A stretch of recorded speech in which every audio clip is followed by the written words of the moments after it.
বাংলার নবাব ও British east India কোম্পানির সম্পর্কের বিবর্তন। মুর্শিদ কুলি খানের সময়ে বাংলার বিভিন্ন ইউরোপীয় বণিক ও বাণিজ্য কোম্পানি ব্যবসা করত। সেগুলির মধ্যে ব্রিটিশ, ওলন্দাজ, ফরাসি কোম্পানি তিনটি ছিল বেশি ক্ষমতাশালী। তাদের মধ্যে আবার ব্রিটিশ ইস্ট ইন্ডিয়া কোম্পানি বাণিজ্যিক উদ্যোগ ছিল সব থেকে বেশি।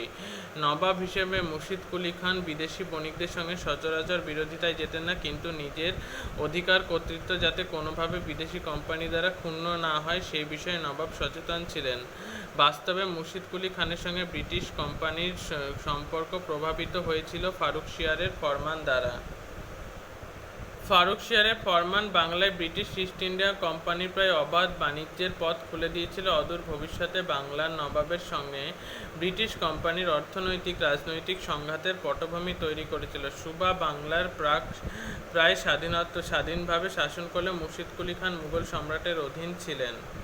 ফারুকশিয়ারের ফরমানে বলা ছিল যে কেবল ব্রিটিশ কোম্পানির পণ্যের উপর শুল্ক ছাড় পাবে, অথচ কোম্পানির বণিকরা ব্যক্তিগত ব্যবসাতেও দস্তকের অপব্যবহার করে নবাবের শুল্ক ফাঁকি দিতে পারবে। সে বিষয়ক কেন্দ্র করে মুর্শিদ কুলি খানের সঙ্গে ইংরেজ কোম্পানির সম্পর্ক নষ্ট হয়েছিল। তাছাড়া নবাবের অনেক কর্মচারীর ব্রিটিশ বণিকদের থেকে নানা অজুহাতে টাকা পয়সার দাবি করত। এমনকি সেই দাবি না মেটালে ব্রিটিশ কর্মচারীদের উপর মাঝে মাঝে অত্যাচার করত নবাবের কিছু কর্মচারী। তেমনি একটি ঘটনাকে কেন্দ্র করে নবাবের সঙ্গে ব্রিটিশ কোম্পানির বিরোধিতা দেখা দেয়। শেষ পর্যন্ত জগৎ শেঠের হস্তক্ষেপে বিষয়টি মিটে যায়, কিন্তু বাংলার নবাব ও ব্রিটিশ কোম্পানির মধ্যে বিরোধের সূত্রপাত সেখান থেকে হয়েছিল। মুর্শিদ কুলির মতো আলীবর্দী খানও বাংলায় ইউরোপীয় বণিকদের বাণিজ্যের বিষয়ে ইতিবাচক মনোভাব দেখিয়েছিলেন। তিনি মনে করতেন যে বাংলার অর্থনীতি এর ফলে সমৃদ্ধ হবে। বণিকদের বাংলা থেকে হটিয়ে দেওয়ার চিন্তা আলীবর্দী খানের ছিল না।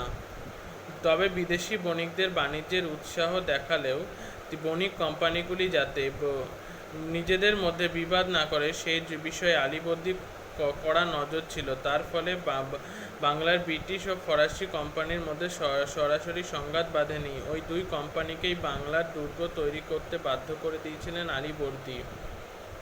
তার যুক্তি ছিল বণিকদের দুর্গের কী প্রয়োজন, তাছাড়া তাদের নিরাপত্তার জন্য নবাব নিজেই উদ্যোগী ছিলেন। 1744 খ্রিস্টাব্দে মারাঠা আক্রমণের সময় আলীবর্দী খান ব্রিটিশ কোম্পানির থেকে 30 লক্ষ টাকা দাবি করেছিলেন। সেই টাকা দিতে কোম্পানি অস্বীকার করে, তাই দিয়ে নবাবের সঙ্গে ব্রিটিশ কোম্পানির সম্পর্ক খারাপ হয়েছিল। পরে 1748 খ্রিস্টাব্দে ব্রিটিশ কোম্পানি আর্মেনীয় বণিকদের জাহাজ আটকে রাখার ফলে আলীবর্দীর সঙ্গে কোম্পানির সংঘাত বাধে। শেষ পর্যন্ত ব্রিটিশদের বিরুদ্ধে কঠোর ব্যবস্থা নেওয়ার ভয় দেখিয়ে আর্মেনীয় জাহাজগুলি রক্ষা করেন আলীবর্দী।